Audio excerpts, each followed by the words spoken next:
dismiss history at our peril. Liberty Nation Radio with Mark Angelides. Welcome back to Liberty Nation Radio. I'm your host, Mark Angelides. Special edition for you today, exposing the good, the bad, and the ugly of the political realm. Please remember, Liberty Nation Radio is sponsored by LibertyNation.com. You can access podcasts, breaking news, analysis, and a range of biting and brilliant shows to whet your appetite for freedom and your fondness for the great American Constitution. And you're on Liberty Nation Radio, heard coast to coast on the Radio America Network. I'm your host, Mark Angelides, and we're having a conversation with Liberty Nation's enterprise reporter, Mr. Joe Schaeffer. Thanks for being here, Joe. Thank you, Mark. Good to be here. So, Joe, as an Englishman, it is, I would say it's my entire goal in life to get from one end to the other without being embarrassed. I think that's a fairly English attitude to have. But it seems that there's a certain political party in the United States that is having some embarrassing times. Tell me more. Yeah, I've really been wanting to talk about this for a while. People analyzing the disastrous Democrat results last November were saying the chickens came home to roost, which is their progressive left, often embarrassing those looking to move towards the center.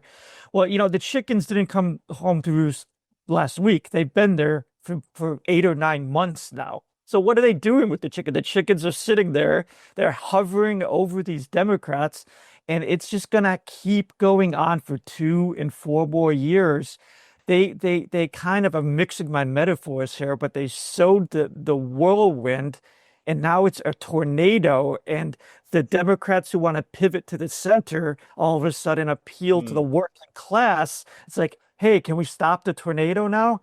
And it's just not that easy. I see. Yeah, I see what you're getting at here. There's all the people who are getting the airwaves and the attention and the oxygen are the people who are on the fringes of the Democratic Party, or in fact, let's say not the Democratic, but on the fringes of the political left, and yet they're becoming the lodestone around which everything coalesces. So you're working on a piece now about a certain Scott Weiner, not to be confused with Anthony Weiner, who also ended up embarrassing his chosen party. Yeah, I think it's a perfect example. This is not just a California phenomenon. This is a Democratic problem, and you're going to see it in state after state. And you're going to see it in states like Michigan, Pennsylvania, Ohio, these Rust Belt states, that the last thing they should do is embrace these radical culture war progressive things. It's a real millstone around one man's neck in particular, Gavin Newsom, who has presidential ambitions, we all know, was just in South Carolina getting Jim Clyburn, the establishment veteran old guard Democrat who helped Joe Biden get the nomination in 2020. So he's in South Carolina trying to pivot to the center. Meanwhile, he's got Scott Weiner, San Francisco, the picture of Democrat San Francisco politician. He's a very influential state senator in California. He's not fringe at all.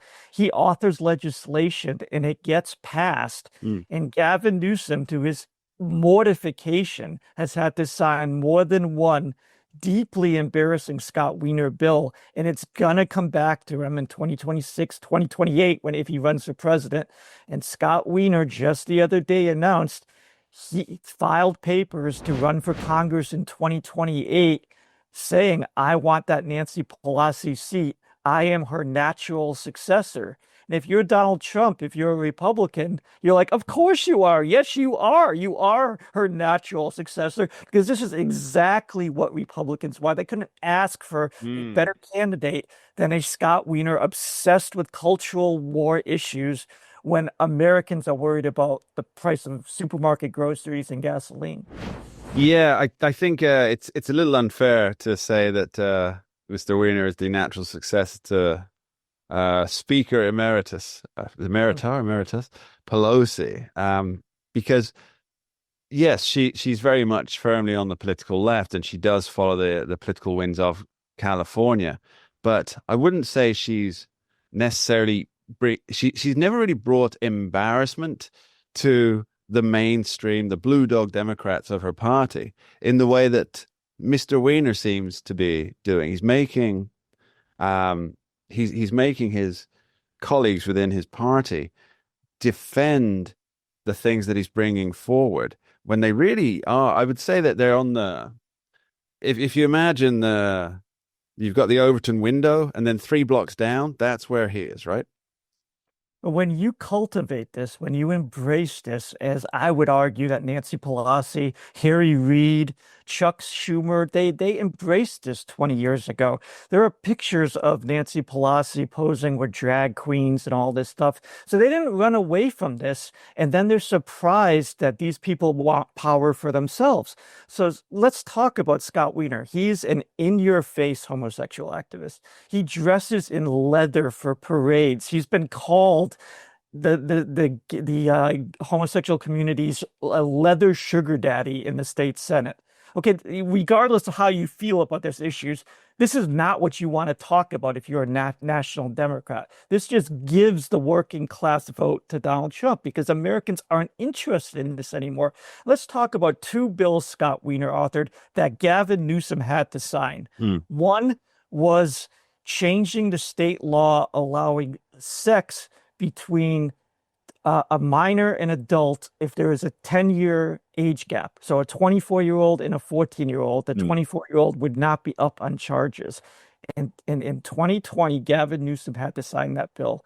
Even more embarrassing, I think, in 2022, and this is what California Democrats spend their time on. In 2022, they passed the law. Scott Weiner introduced this bill. They passed it, outlawing, barring police from arresting prostitutes for loitering. You can't arrest them for loitering. And so, this again just feeds right into Republican areas. Newsom didn't even want to sign it, but you can't say no to the progressive left of the Democratic Party. Signed the bill. And there was 2 Republicans immediately wrote an op-ed saying, we knew this was going to happen. They told a story about an inner city school, prostitutes hanging outside this grade school. Police are not allowed to arrest them because they have every right to loiter, thanks to this bill authored by Scott Weiner and signed by Gavin Newsom. So is that going to come back to haunt Gavin Newsom in 2028 when he claims to be more centrist? It absolutely is. And this is not just a California phenomenon. This happens in state after state. And this is going to keep haunting Democrats. The chickens are here. They've roosted and they're home and they're not going away anytime soon. We're going to continue this conversation after this short break. Don't go anywhere. We dismiss history at our peril. Liberty Nation Radio with Mark Angelides.